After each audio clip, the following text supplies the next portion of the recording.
ukimaliza hii ni part 2 sasa ya what was happening. So I was saying this, if voting is real, if this thing works, that's what they will do. IBC, of course, they'll be having their people on ground, so make sure that the presiding officer amefanyiwa vetted clearly vizuri, because that's the person will be representing you. Alafu judiciary pia wasend somebody huko. I know they have enough staff, ama they can hire, hata kama ni kuenda kwa this schools of law or whatever, and they get somebody who can take an oath that they would or they will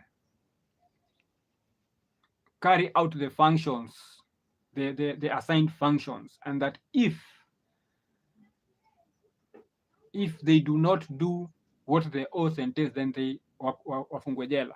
Take a serious oath, and then were trained by the judiciary about what is it that you're going to look at, because this person will not only be there observing, they'll also be there to ensure that this thing inafanyika vile inafaa, to make sure that this thing inafanyika vile inafaa, so that if there are any issues, then they will have a report that will be attached. The original will be attached kwa those forms that zinawekwa kwa ballot boxes, and then they will also have the report attached kwa the form that is declare the numbers, the tallies and everything, those form 34A's or whichever, so that mtu isifike point tunaishi tukipelekana mbele, so that judiciary jitoe kwa hii claim that now they are the people who are supposed to decide who is the president, when the constitution is very clear that that's not their role. But me, what I believe personally is that all this thing is for sure. So they make sure the media is there kupiga those long lines picture, and you have videos of reporters reporting, so that you show the outside world that this is a democracy, that the people have a say.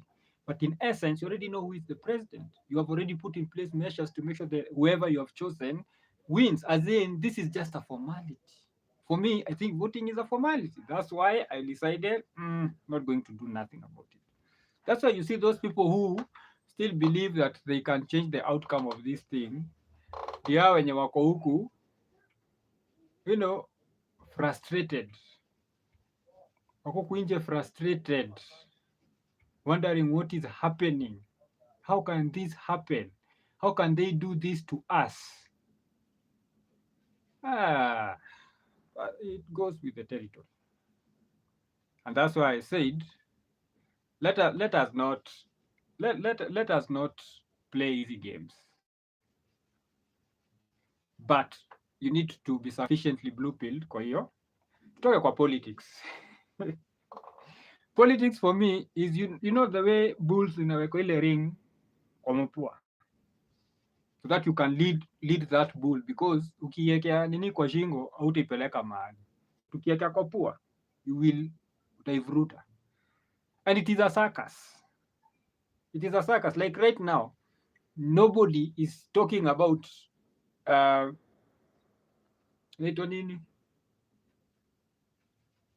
the way life imekuwa expensive. Nobody is talking about as everybody is kwa hii piki ponki nonsense. Somebody is this nonsense ya get over it. Hapo ndio mahaga za watu ama hii uji watu hutumia. That's where they are. But unatoka huko unaenda unanunua unga so mbili. But you don't care at this moment, because kuko na side show umeletewa hapa, which is so interesting. Umeko political theater hapa, mna watch and you get very excited that somebody said that's a forgery, and the other person said no, we had Venezuelans kwa server. That excites you so much that sasa unasahau ugali ni so, kilo ni so, 2 kg packet ni so mbili, kg ya sukari sasa imeshapanda, ilikuwa 120, sasa sijui iko ngapi. But now because unaweza uka watch hii political theater, you get so excited, you forget what matters. right? And then yuko kwa arena mkawatch watu wakichinjana, and then yuko kwa DSTV watch football, and then forget how the colonial masters wanakuja wana raid your natural your resources zinakuwa siphoned out. But since mmepatiwa EPL na Champions League na NBA, idiots mko tu hapo, kazi yenu ni entertainment, alafu mnaletewa Mwegas Stallion hapo akitwak na hiki kidem kingine kinono kinaitwa nani, Lizo, kinakuja hapo kutuonyesha hizo mafuta. Yeah, you get so excited. That is your life.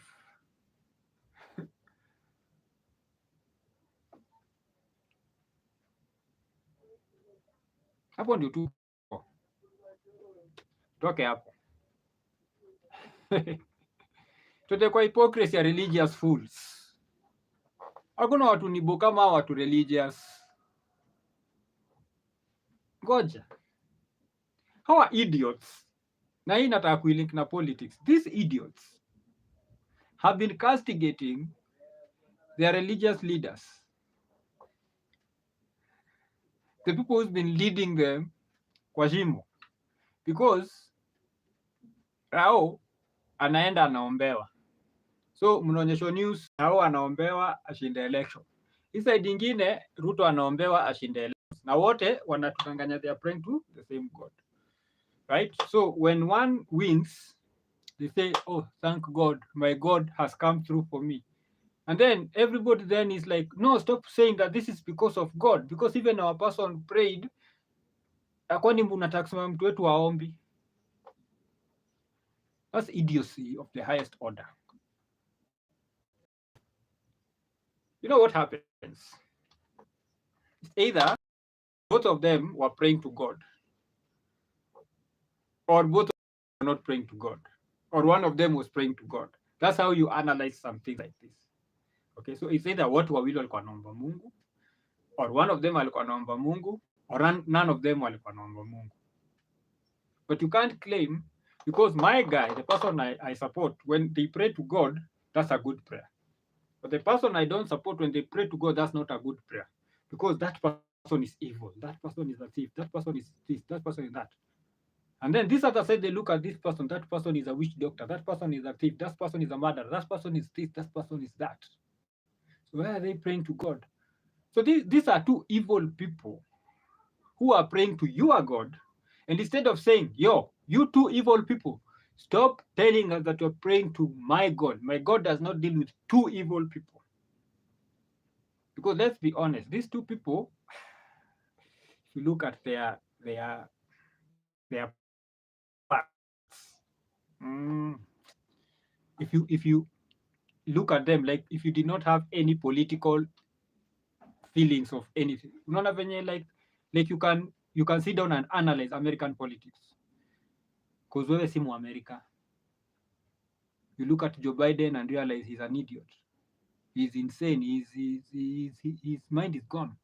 And then you look at Donald Trump and you think this is also another idiot. Okay, he's narcissistic and all these things.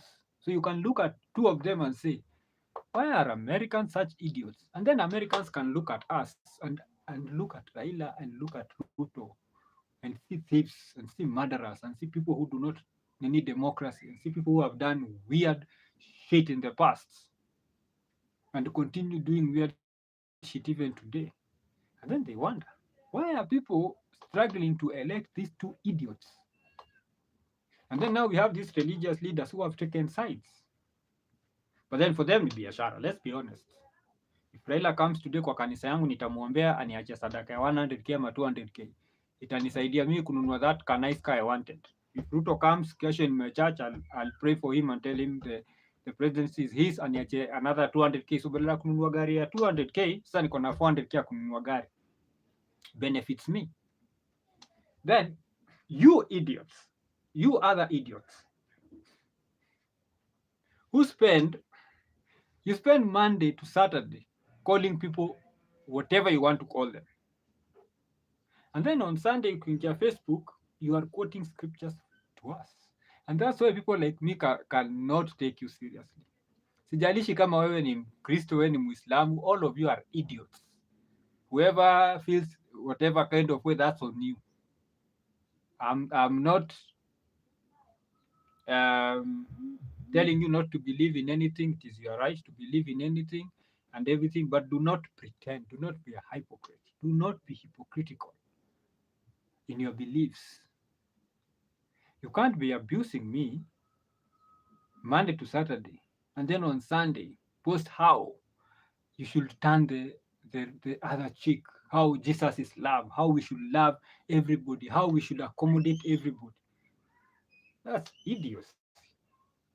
How Allah, how Islam is a new faith of peace, how Christianity is about love, and then the whole week you're doing contrary to what you're telling me you believe in. But this day when you're supposed to be going to church or going to the mosque or going to the temple or going to hata kama unaenda chini ya miti, wherever you go to pray to whoever you pray, that's when you come and you start telling me how let's love everyone, how humanity is about love, how we should open up our arms to people we disagree with. What idiocy is that? So you are a hypocrite, the worst kind. You are a religious fool. And that's why some of us look at you and then you are like, for you, like you are just entertainment for us. And then you'll come to a point and then you'll come and try to convince us to join your idiocy. And then we are just looking at you and laughing. And then sort of catch feelings. And I remember this. And I'm still going to take us back to politics. Jopo ndio mahali tuko. When Ruto was declared, no, ngoja, wakati tulikuwa tunafanya campaign or whoever were campaigning, it was so toxic. People were calling everybody everything.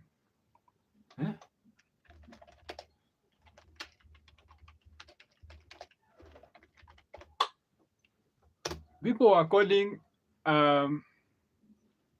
everyone whatever they wanted to call them.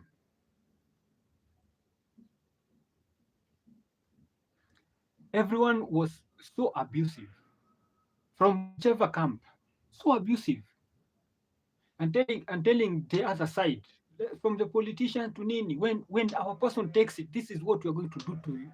This person umetuletea, this person you are supporting, tutampeleka Hague, tutamfunga jela, tutampeleka sijui wapi Bondo, tutampeleka sijui jela.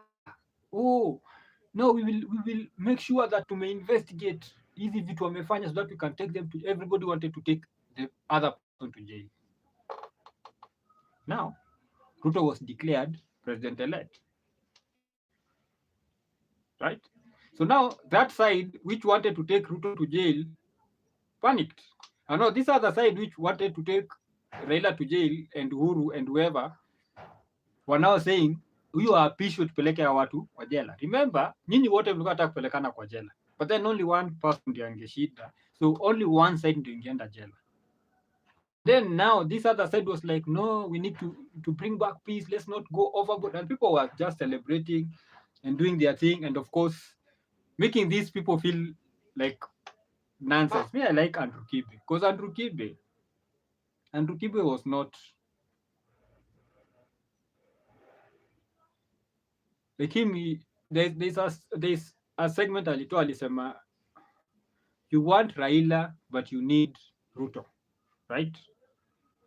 For him, he was more of a Ruto guy than a Raila guy, and he gave his reason. He just said he cannot support a side that has a woman as a leader. So for him, it was Martha Karua was the big no. I don't know if he meant it but I think he meant it.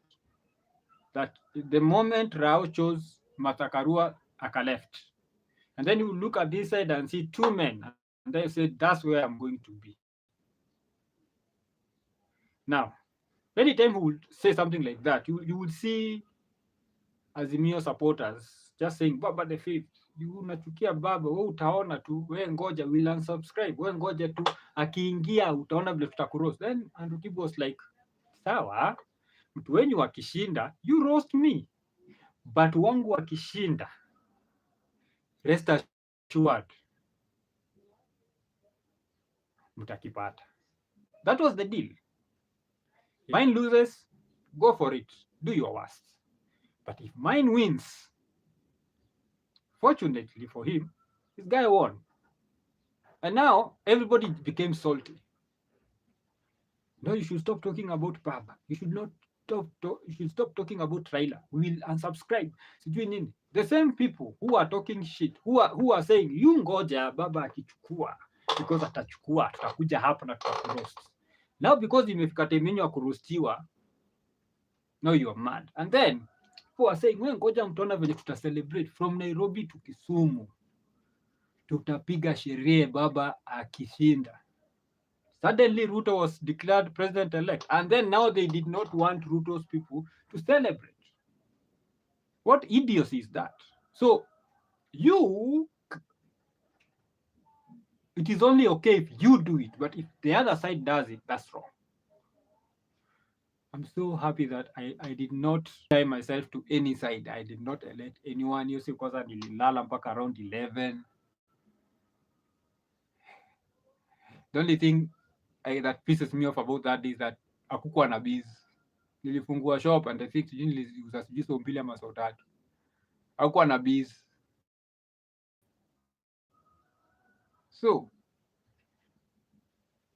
back to these religious idiots. You cannot pretend that what you believe in is real if you do not live, if you do not show us the way life yako iko, that that's what you believe in. Because we look at your life. We look at your life. If I'm your friend kwa Facebook and every other post ni ukitanaaga matako kunyi turi nini hizi mavitu, and then Sunday unaanza kusema God is love, una post Bible for them, like, do you even believe in that shit? Do you even believe in that shit? Wewe mwenye unashindaga hapo kitusumbua, and then Saturday or Sunday is when unapiga mapicha ukiwa kanisa ukisema venye believe in God you are mighty, God you have done nonsense. Just shut the fuck up. Just shut the fuck up. Okay? Just shut the fuck up.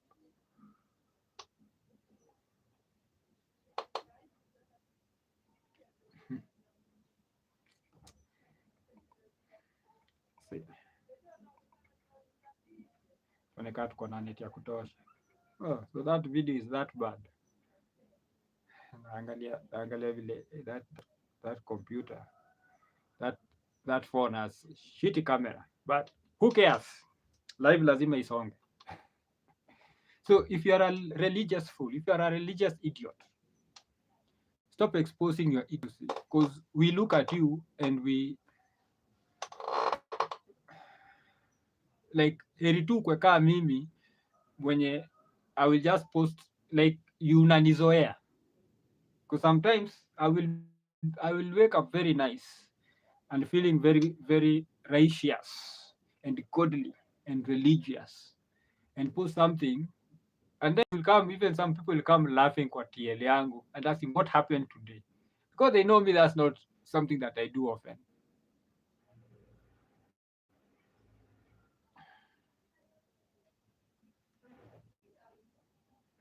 Okay, up. Let me see if I can find this idiot. So natumia simu because my camera, my webcam kalikufded, and I did not want to use StreamYard kwa hii simu, because then I could not share what I wanted to share, because hii simu I didn't want kufinya mahali mwanze kusikia ma soundtrack hapa mshanga So this is what this guy does when he's not hooked.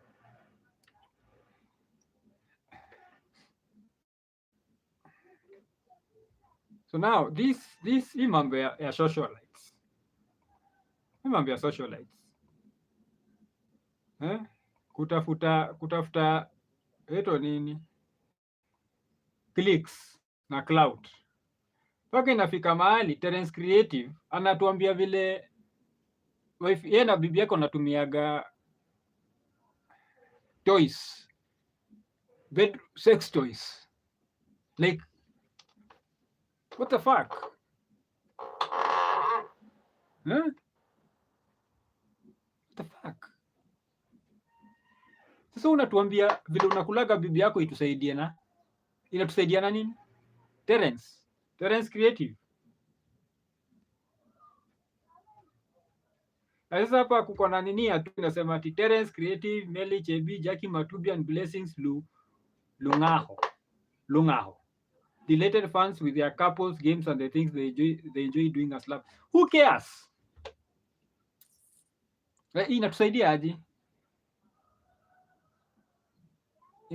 What you do with your wife kwa bedroom yenu inatusaidia aje?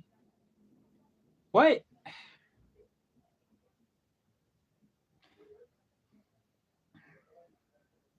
Usocialize yenyewe ni ngumu. If lazima sasa imefika mahali hauna content, unaona tu sasa wacha tulete venye si kulana mimi na bibi yangu.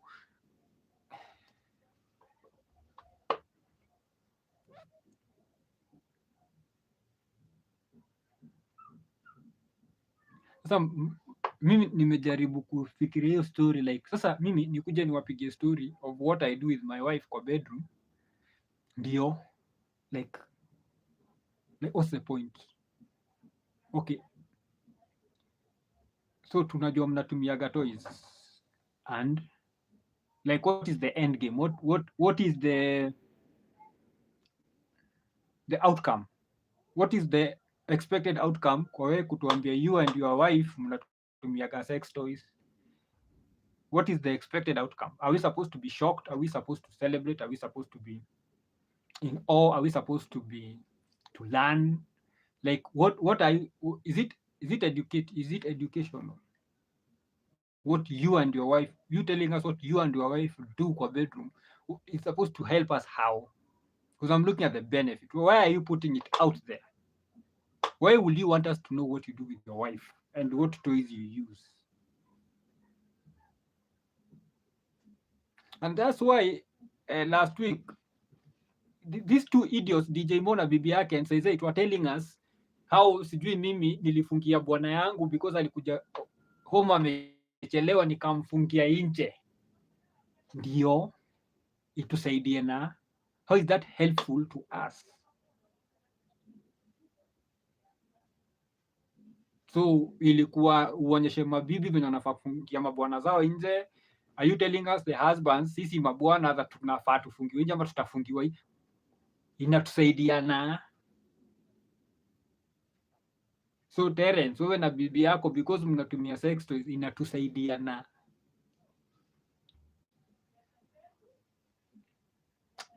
What's the benefit to us sisi wenye tuna receive information? Because if you send communication inafaa kwa beneficial to the sender and to the recipient.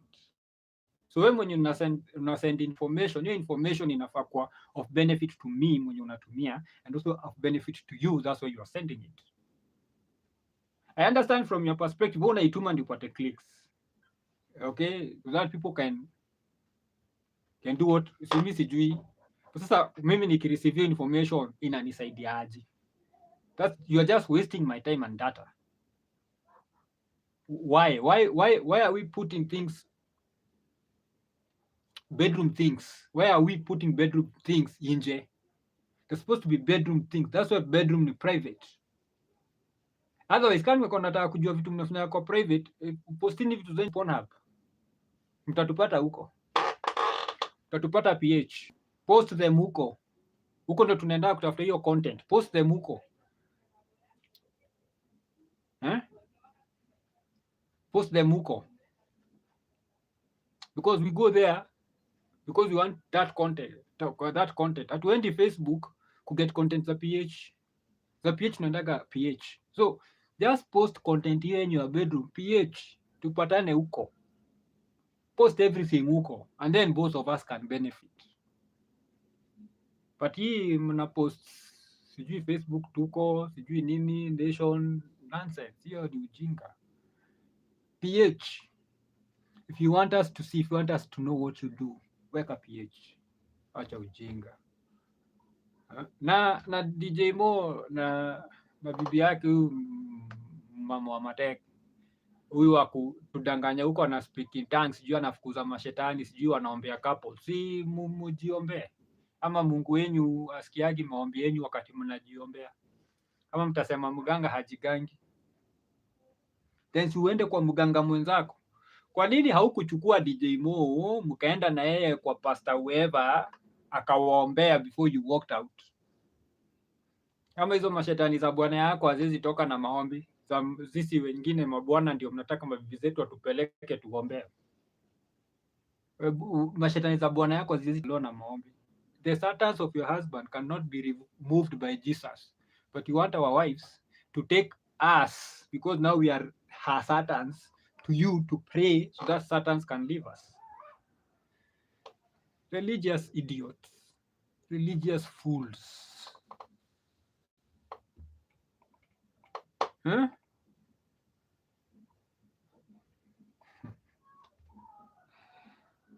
No, itatrigger watu wengi. But that's the whole point ya hii stream. That's the whole point ya hii live.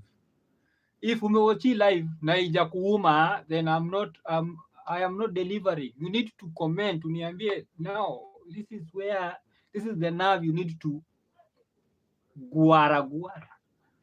Uguare vizuri.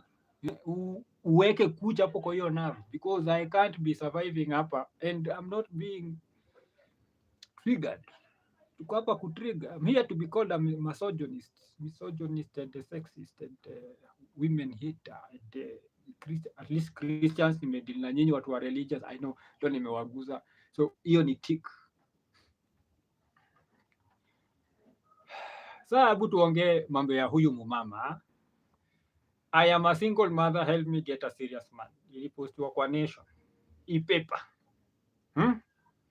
September 3rd, 2022. I'm looking. So anasema, I'm a single mother, help me get a serious man. So already your sentence ni oxymoronic. Already from the headline. I don't even need to go any further. Any further than that. Hakuna vile single mother na serious man can belong in the same sentence. Hakuna. Where? Wapi? Single mother na serious man. I mean, they can't even find themselves in the same book. Wachana na same sentence, wachana na same chapter. The same books, they belong to different books. So single mother, same book. Book A, serious man, book 1000. Hata hazifai kukua karibu. But let's see. Kuna watu wataanza kuniambia, but I did not choose to be a single mother. The only people I excuse kwa hiyo story ya, if your husband is dead and you did not kill him.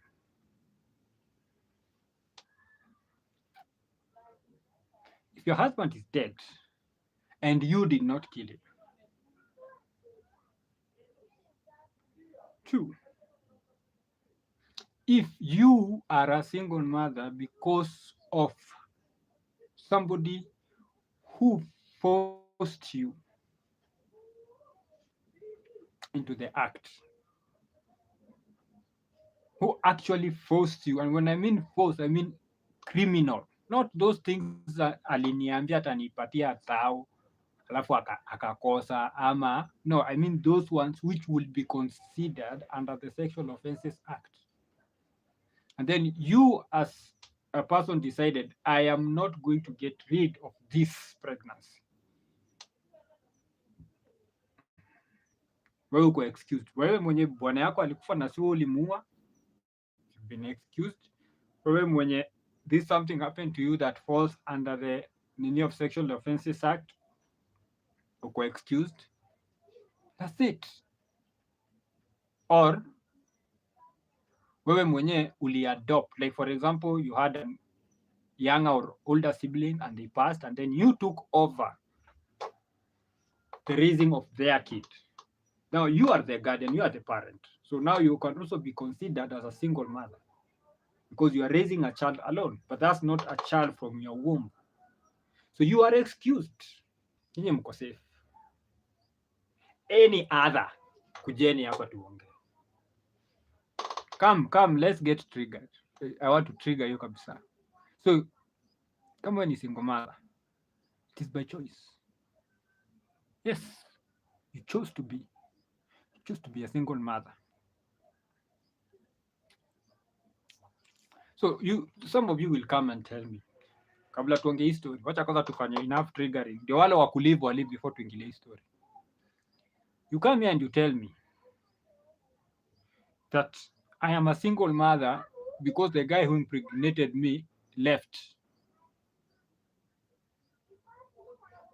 You should have chosen better. So if you come and say, I am a single mother because I chose a shitty guy to have children with, then now we can sit down and talk. Because you already taken accountability for that which is your fault. I chose wrong. I should have chosen better. So that means in future, you will choose better. Are we together? Tuko pamoja. Are we together? So let's get into this.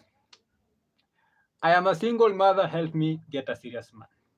What you need to know, I am looking for a potential and serious man aged between 28 to 34 years. Now, 28 to 34, yeah, a lot of men are serious kwa hiyo age.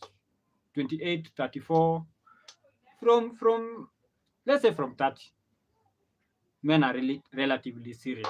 Those who are serious about their life, they are already serious. So you will not lack in serious men. So in terms of men being serious, that's men are already serious. So I'm Rachel, based in Nairobi, just turned 26. I'm a pharmacist by profession. I have one baby girl who is 6. So that means you got this kid when you are, what, 20?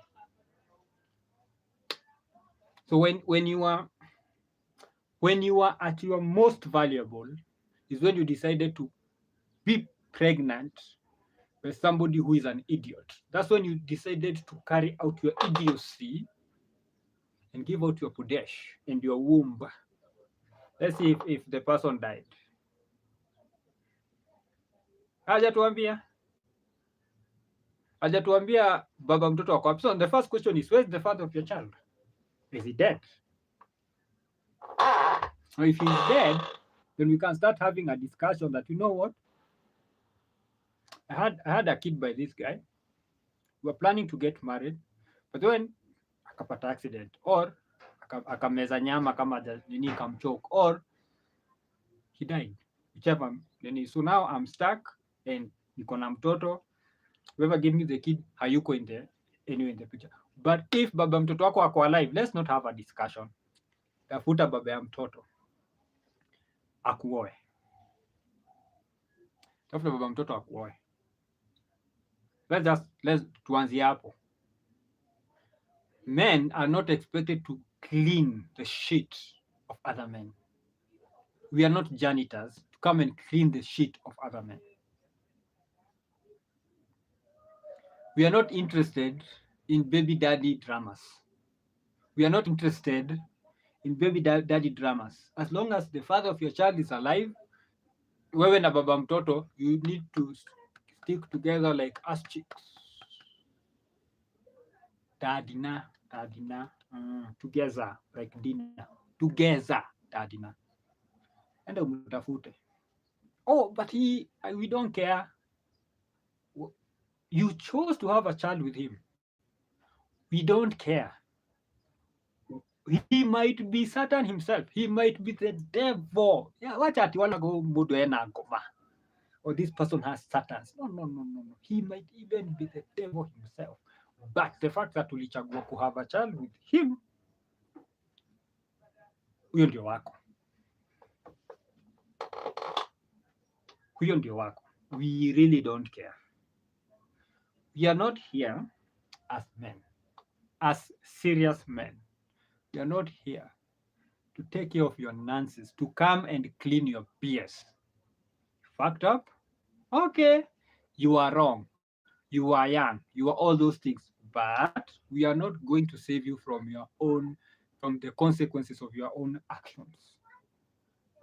If you are a young person, if you are 18 and you get influenced by your friends, you go rob something. You didn't want to rob it, but your friends influenced you, mkaenda mkarob. And then in the process of robbing, somebody died. You cannot go to court and say, I was young, I am young, I'm only 18. No, no, no. You made the decision to go rob. And in the process of that robbery, somebody died. So now, Sai, you're not only being prosecuted for robbery with violence, you're also being prosecuted for murder. And now you cannot just rise up and tell the judge, I was young. No, you're going to serve time. You're going to pay for it. So now, kwa nini hii kesi tuondoe mtu kwa consequences za decisions zake? No, let it be far from us. Far from us to separate somebody from the consequences of their actions. We are people who believe that you make a bed, you lie in it, right? Good or bad, make good decisions, your bed will be itakuwa na petals za rose. You make bad decisions, the same rose itakuwa but side ya thorns na utakuwa unalalia. Now, if you are a single mother and the father of your child is alive, whatever issues you have, you need to go sort them out, muoane, umalizane. Or ule mtoto afike age of majority, that's 18. Because sahi hapo, if we get together, hakuna issue ya baby daddy, hakuna hata baby hapo. The person is old. But then remember, wumbi yako ishatumika. By the time sasa kama uko 26 na mtoto wako 6 years, tumpate mpaka 18. So that's how many more years? 12 more years. So sasa uko 26, tukiongeza 12 utakuwa what? 38. 38 nani anakuja kukuoa at 38? Na anakuja kukuoa a benefit aje? Alafu mwanaume yako serious anafanya nini na 38 year old? Anafanya nini na 38 year old? A serious man. Anafanya nini na 38 year old? Kuna SMV. Kuna SMV. Tuko kwa dating market. Kwa dating market, wewe dem, the power you have and the only power you have kwa dating market is access to your vagina and to your womb. That's the power you have. You control access to that, your body. You control access to your body and what happens to your body. That's why if somebody violates that and takes it by force, it is a crime. They are taken to jail because of forcing themselves on you. So, if you allowed somebody to come in and you gave them your body and your womb, why do you think you deserve better than that person? So if the person was homeless and jobless, don't be coming looking for somebody with a job and with a home. You already gave your body to somebody who was homeless and jobless. So that is, you can't get higher price than your baby daddy. Yeah, hii ni yenye wanawake. You single women huku nje who are out you. Serious men you're not even in their radar. Let me tell you. I know some of you idiots will come and say, but I'm a single mother and I'm already dating a man who is making this, and this. Dating is different. Dating is different. Good day, sin, I go show you a good time, then we go, you give me your pudesh, and then we are good. Men will sleep with anything and everything that has a vagina. But men will not marry anything and everything with a vagina. What matters is marriage, not dating. Not dating. In fact, not even proposing. Not even what ati juu uko na ring ya fiancé because somebody proposed to you now unafiki no. Just I posted something that was in effect saying um, just stop. Let me see if I can find it. Yeah, unless he has married you. History of my man should end. You most likely are not his woman. Unless he has married you. That's what now officially you can say my man. Because there is something more. There is a legal expectation. There is a legal expectation that you can call unto if this person misbehaves. If this person misbehaves,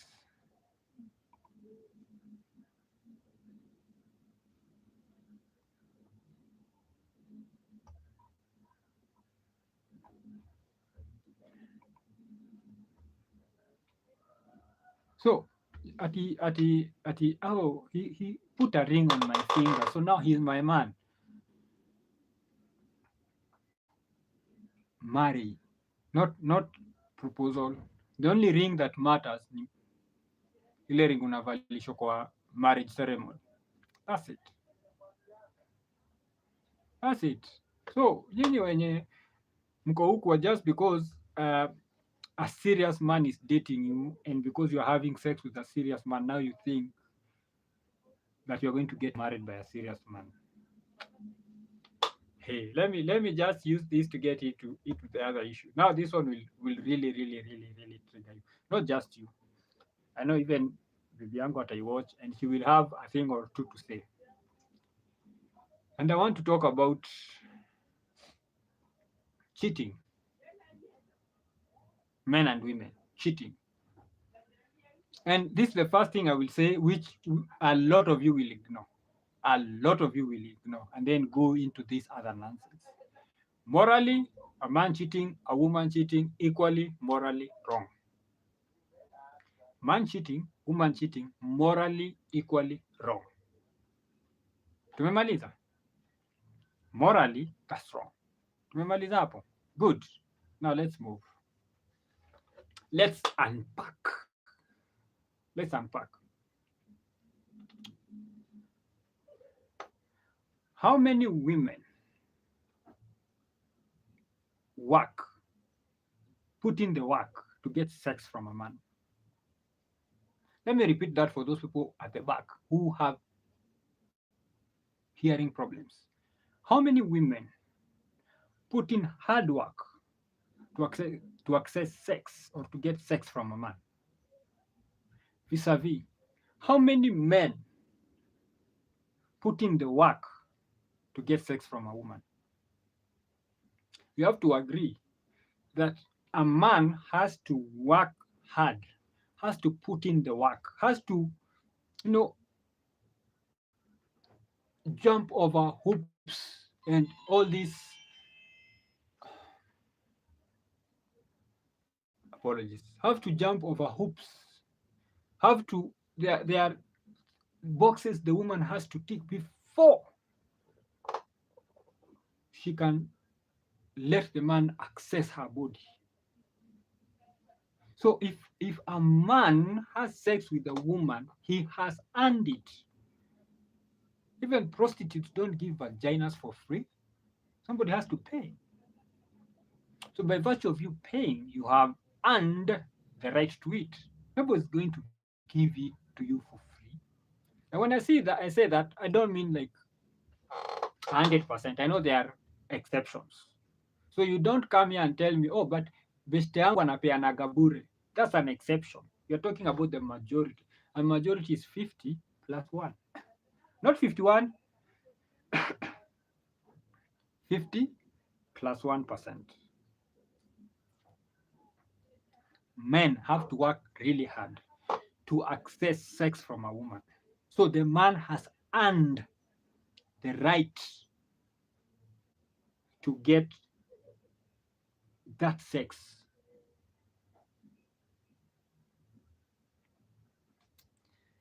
So now, if I have worked this hard to earn this sex, do you think I will feel good if I find somebody else who is being given something I earned?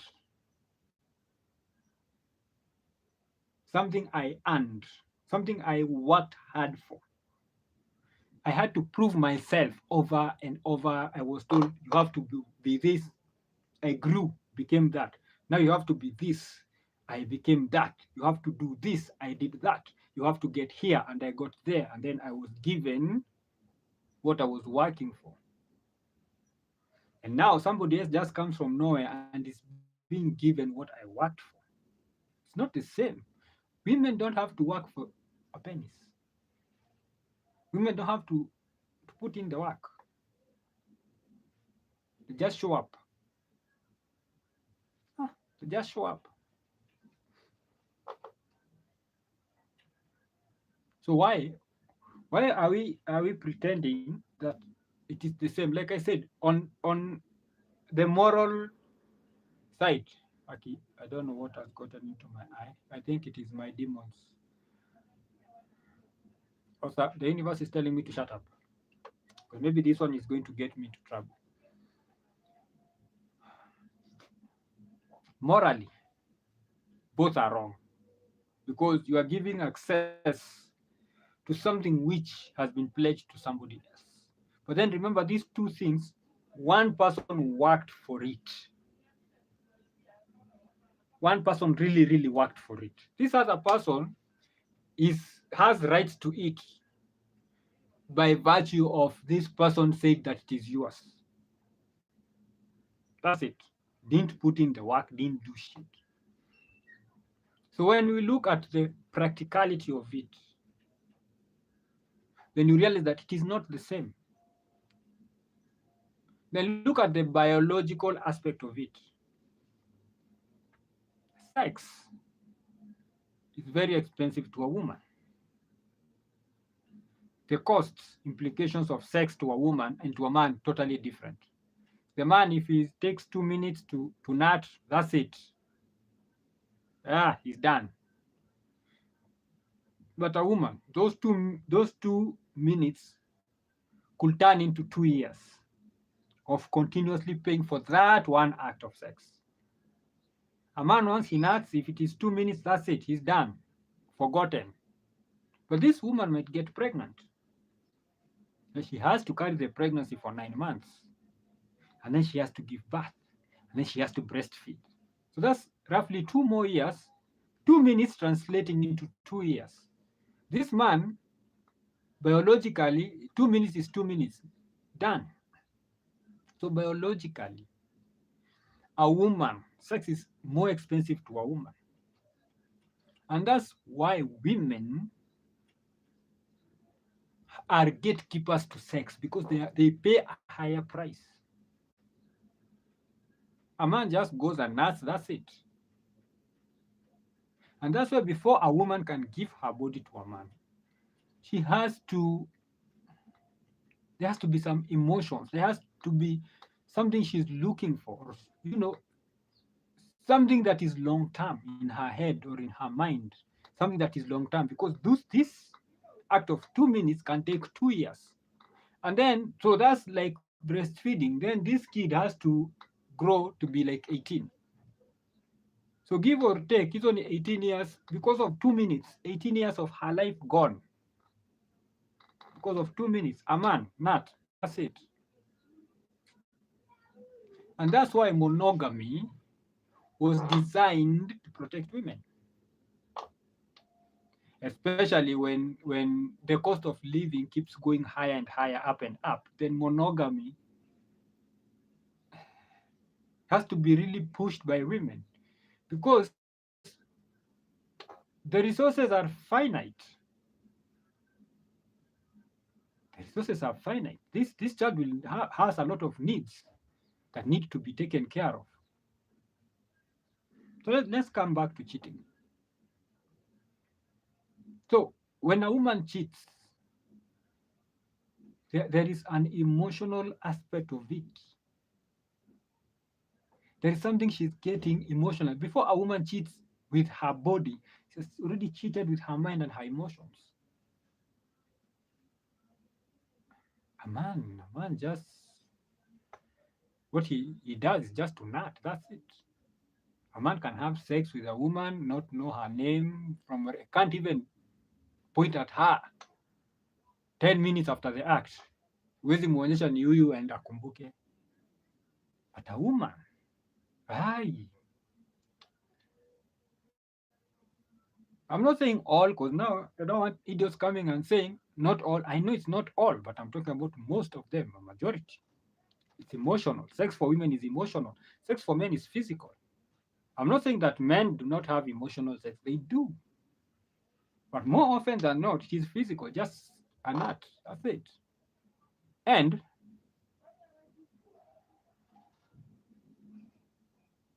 as a hand and a vagina does the same thing. He has nutted, done, it's gone, it's done. There are people who bring morality into the issue of self-pleasing or self-pleasure, but it is similar. He has nutted, it's gone.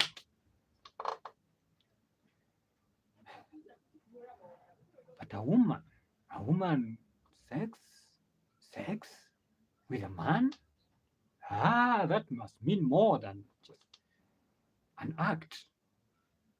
So if your woman cheats, it's not just giving her body. She's gone. Her emotions, nini. When a man goes out and has sex, I know there are, like I said, not all. There are those who also put emotions into it, but they are in the minority. They are in the minority. So it's different when a woman cheats than when a man cheats. Morally, both wrong, but when you look at the practicality, the psychological, it is different. Because cheating, and when I talk about cheating, I mean like the physical intimacy part of it, sexual intercourse. Because I know there are very many types of cheating, emotional, financial, all these things. But I'm talking about the physical intimacy. For a man, it is simply physical. Most of the time, it is simply physical. For a woman, it is most of the time it is emotional. The act is just giving. It's like a rubber stamp, just like a signature of saying that I'm gone.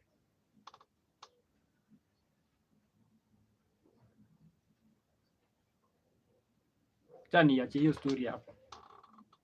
If you have any questions to this story, just comment. We'll comment. Then we come back with part 2 or part 3 or part 10. We'll break it down. Don't come trying to guilt trip me, because that does not work. Or shame me, because me, I have no shame. Just let's engage. I've already accepted morally wrong. Practically, psychologically, emotionally, physically, different.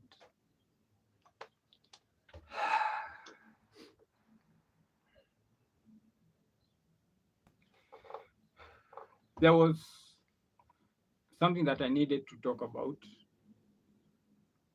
and it's about this person who was saying that they have a relative who wants to go to Saudi, and everyone has told her that she doesn't have to go. They have showed her photos of people suffering and videos and everything, and this person is adamant that they want to go. And this person is wondering why, what is wrong with this woman? Why is she insisting on going? Let me break it down to you. If you have tried everything here in Kenya and it's not working, so you in your head there is no future in Kenya for you. Just suffering, alafu death. You are already suffering. And then somebody tells you if you go to Saudi, you will suffer. What is the difference? Suffering is suffering. Death is death. Now, in Kenya, you have tried everything. It's not working.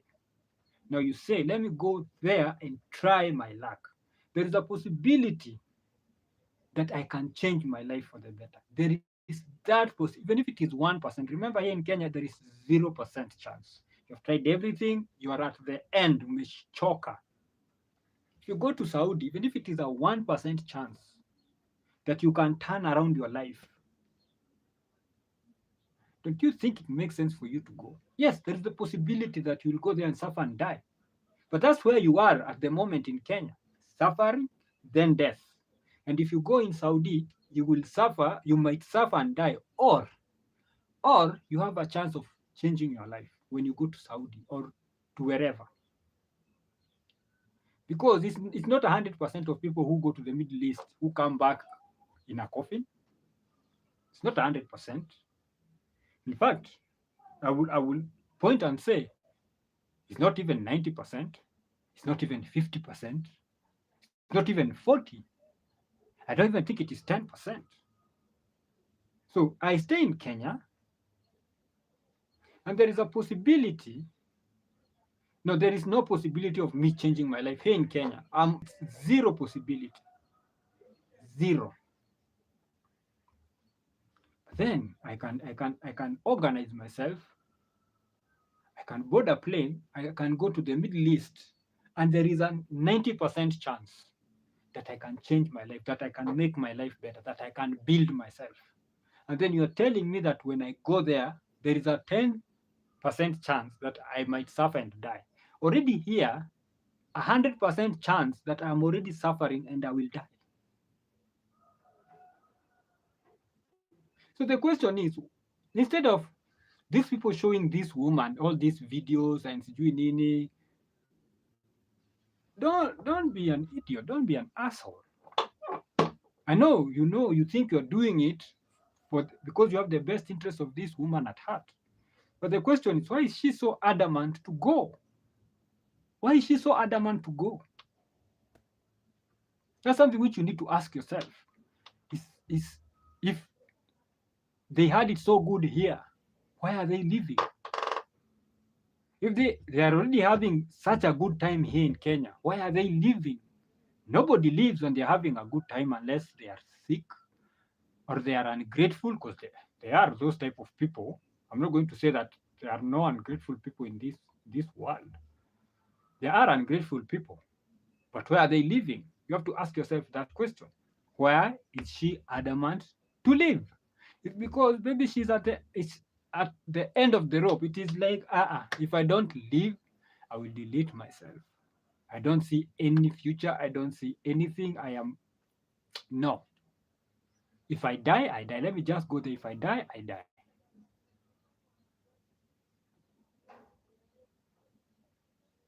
Now, we are always bombarded by all these videos and photos and stories of people who went to the Middle East and they had it rough and all that.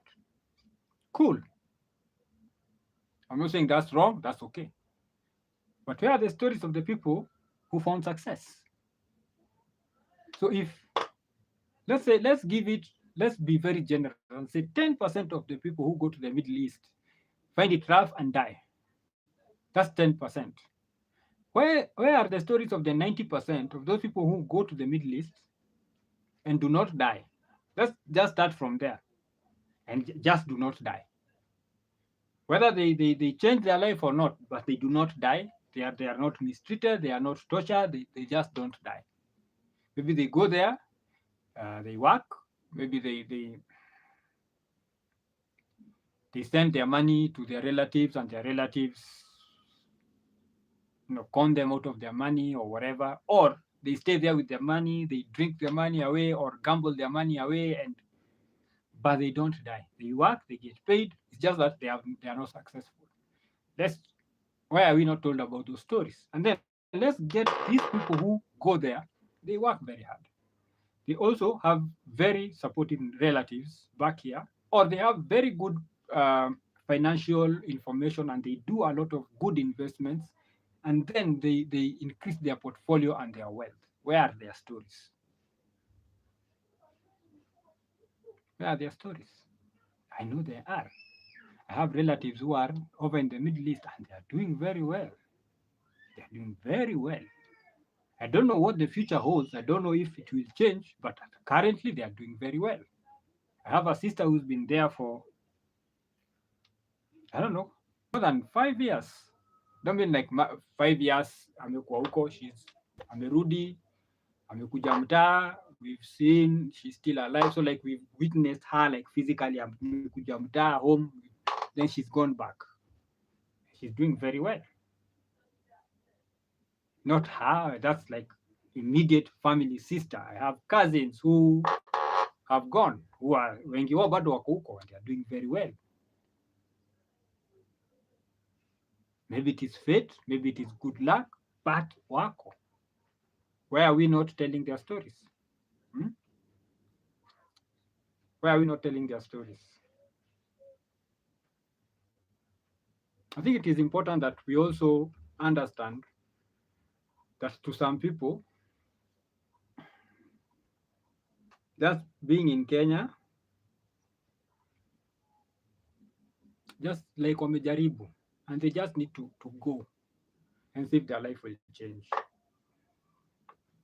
And okay, it's good to warn them and tell them these are the possibilities of things happening.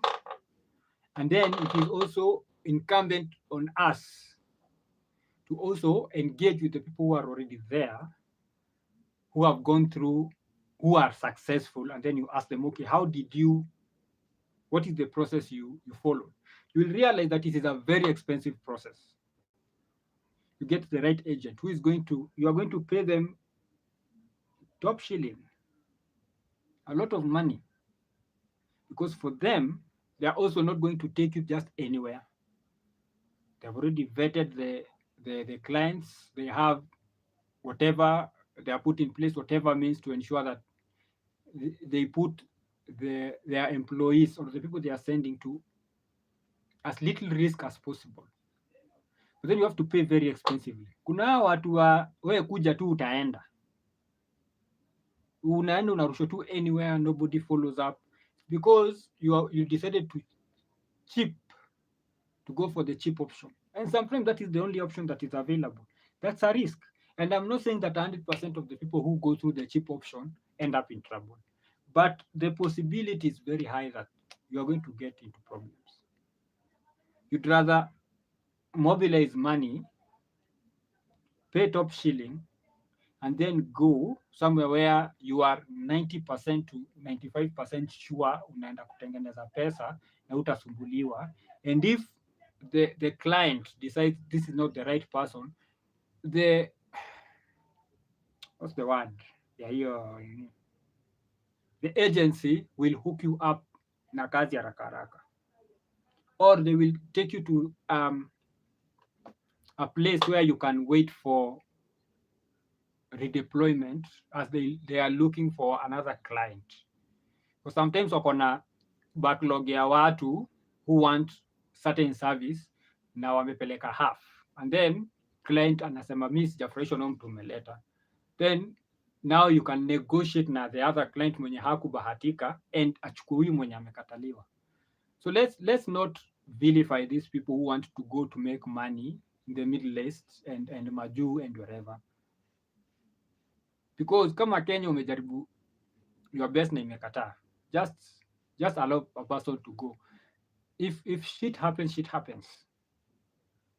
hopefully haita happen, and it is very painful. Like nilikuwa naona history ya dem mwenye alikuwa rescued and now anarudishwa home.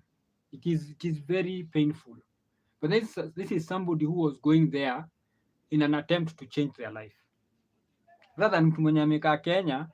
That's why you see people are deleting themselves, because sasa amekaa ajui adu, bills zina pile, ana option, ana source ya income, amejaribu, ameenda huku, amejaribu, imekataa. Why not? Aende huko pia ajaribu. If they die, they die. Hii dunia tutaishi kama mawe. It is painful, and if you lose a person because of something that happened to them huko, it is painful. But then positive thing is that they were following up on their dreams.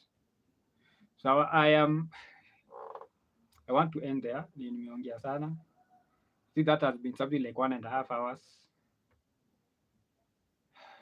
Let me just nione hii story inasema nini.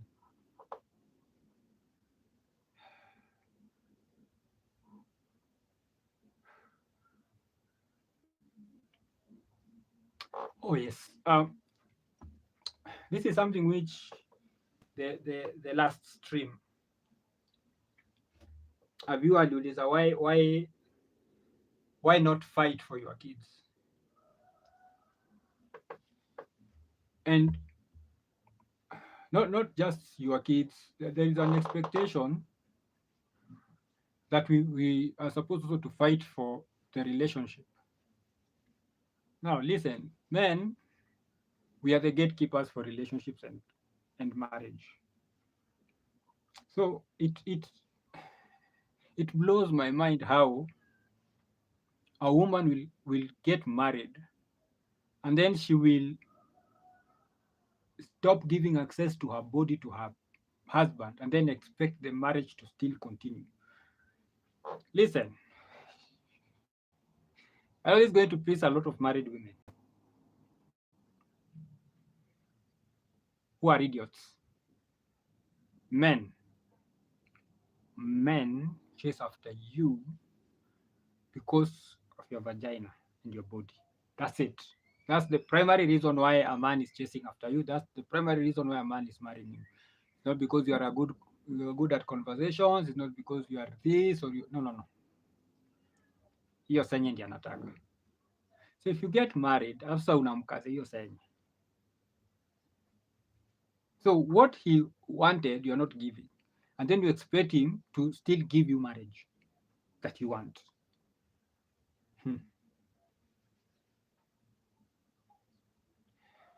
But hapa kuna idiot fulani. Hii ni ya Nation, August 23rd. When I met my girlfriend, she was ready for me. I didn't have enough money, alini finance, alimtrust. These are the kind of men who need to be taken to the gas chambers. Ama apatiwe public beating na other men. So after some time, mama akamwambia that ako married. So those people who are like, you men, you cheat. Umeona? Married women also cheat. So tuendelee. Alafu a week later she told me that after some time someone told me that she was married, I should not focus on her. She confirmed it herself. A week later she told me that she only wanted to see if I could fight for her. Mnaona ujinga yenye mafalo anakuwa put through because of their idiocy, because they are not in their frame. Hawajui what it means to be a man. What it means to be a man is being ready to lose everything, ready kufa abiria, kufa dereva, kufa makanga, kufa everyone. Hii ng'ombe imeambiwa huyu dem alikuwa anataka kuangalia kama anaweza akafight for uchali, anaweza fight for her. So the idiot went ahead and fought for her.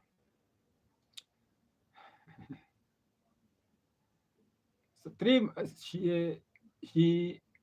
she told me that she only wanted to see if I could fight for her, that she was joking. Love is all about fun, and this was not strange to me. 3 months later, someone else came with the same message. This one was true because her phone was off, and when I managed to talk to her, she told me that she has already made the decision. This one was true. This time she was bold enough. In the previous engagement, I tried to fight for her and I won the battle easily. She was still on my side. That's why it was possible. This time around, it was very challenging that I almost lost her. I mastered the courage since I had won her the first time. It took time, but I won. She agreed to my request. She is back. She has assured me that everything is fine, but since she came back, she has changed. Listen, she's married. Women are weird. And that's why you need to swallow the red pill. There is this word called hypergamy, which as a man, it needs to be part of your dictionary, especially if you are a man who is dealing with women. Hypergamy. Women are looking for the bigger, better deal. That's it. She's in business. Bigger, better deal. That's why women. That's it. That's the curve. Flat and up. Men, it is flat and down. Men will marry at their level and down. That's why a man can marry a mboch.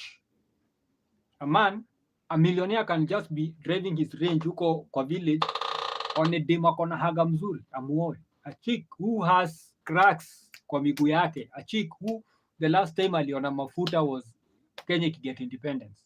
That's the last time alijipaka mafuta.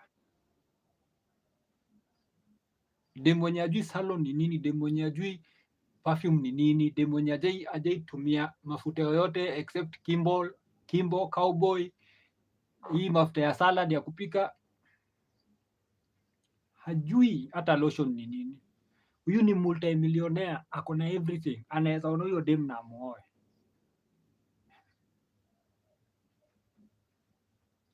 But women want to marry people at their level or higher. So kama yeye ni village girl na kwao wako na ng'ombe kama 10, hataki kwenda kumariwa kwa bome watu wenye wana ng'ombe. It will be either 10 cows ama juu. So huyu dem probably, ama huyu bibi probably, she's not getting the sex she wants in her marriage. Poleni sana, hii kiti yangu watoto wameharibu, that's why inapiga kelele na unaona very uncomfortable. It is loose. Amepanua shima yake. So probably this woman is not getting the type of sex she wants in her marriage. So she has convinced this Kenodia, this idiot, that she is there because she wants him. But she is only there because Omondi amebeba anakonda. Anakonda inaingia kwa simo vizuri. Anakonda inafanya maneno vizuri. Anakonda inachapa kasi mzuri, inamtetemesa. That's it. But the other guy, the husband has the finance. Atoke kwa bwana yake mwenye anampatia good life, akuje kwako almost the only thing you have is a good dick. That's the only thing you can offer. Anakonda italipa bills. Watoto wake wako Brookside ama ni Brookhouse. Watoto wake wako Brookhouse. Group of schools, international group of schools. Utaweza. Huyu ni dem labda already ako na gari yake. Amenunuliwa na hazi. So she drives herself. She doesn't worry about fuel. Fuel anapata kikiwa full tank. Huyu ni dem mwenye labda anaishi place posh sana. 5-bedroom house. Akona fully equipped kitchen. Mahali kitchen imetoshea your whole house plus your neighbors. Kitchen peke yake. Hapo mali anakujaga umrarue, inaweza ikatoshea hapo you and your neighbors and your friends houses, inaweza toshea hapo ndani. And now una expect that aache bwana yake akuje kuishi na wewe. And she's getting the soft life. You are just there for her pleasure. Maybe it's because the husband is too busy or the husband is not around. That's why she needs somebody to take care of her bodily needs. So eka hapo ukijidanganya that you fought for her and that amekubali kukurudia. You're only being used. So if you are a smart man, if she has money, kula hiyo pesa when she is still there. Husband labda ako majuu, labda ako kazi. Once the husband returns, she will disappear. Ata change paka namba ya simu. You will not even hata Facebook atafunga kama mnaonanaga Facebook. So kula pesa, ingia pale kama biashara, usiweke feelings. She belongs to her husband. If she really wanted you, amngekuwa mna discuss. Angekuwa shakuja. Haikuwa shakuja. If she was really into you, mngekuwa mnaishi naye kwa hiyo nyumba unaishi ukiwa nje, ukikata shawa maji na splash inaingia mpaka kwa sufuria kitchen. So be wise. She's just using you. So use her also. Get what you are getting. Don't put akili yako hapo. But now since wewe ni Kenodia, since wewe ni ng'ombe, wewe uko in your feelings. Yeye hayuko in her feelings. She knows what she wants. She's come to you to get what she wants. That's it. Once she gets what she wants, you'll be left high and dry. Once the husband is, I think sasa amebadilika because the husband is around, or because the husband is almost getting back, or because anaona anaangalia anaona hii story mahali imefika. If my friends are telling you that I am married, there is a possibility that hazi yangu amefikishwa hii story, and if he discovers that I've been doing this shit, he might kick me out of my 5-bedroom house. He might take back his car. He might decide to take the keys or tell me to get lost. Women cheat too. Wives cheat too. That's why unafaa umeza the red pill. Situonane next Sunday, au sio? Kama wa Mwega anasema service imekuwa mzuri, shida ni ati hatujaanza kuweka M-Pesa namba, mko natuma sadaka, but it will be coming very soon. Hakuna vile nitakuwa nawapatia a very nice sermon for like 1.5 hours 2 hours, mdomo inakauka hivi, na hata sina pesa ya kununua ile divai ya sacrament. Haina shida, I will be drinking for all of us. Don't worry. Usiseme ati ukinunua sakramenti na sisi. No, I'll be drinking for all of us. I am the pastor, the priest, the bishop, choir master, kila mtu kwa hii kanisa is me. Mimi ndio niko kwa keyboard, mimi ndio niko kwa microphone, mimi ndio nahubiri, mimi ndio nasoma Bible, everything. And Sunday.